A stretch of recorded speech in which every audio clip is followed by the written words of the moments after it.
Guys, is about finished picking up some of the bulk trash.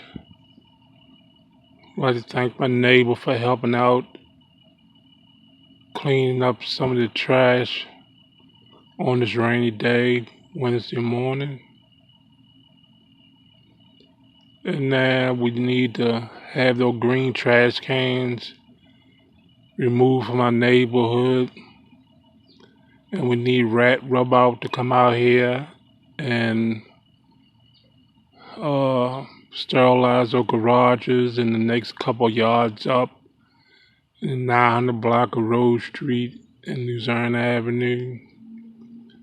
I thank the gentleman for coming out in the rainy weather. We have a lot more to do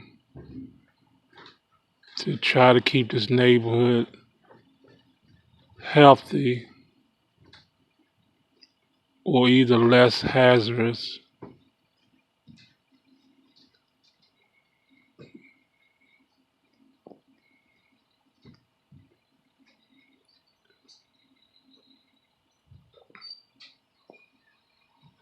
Wednesday morning,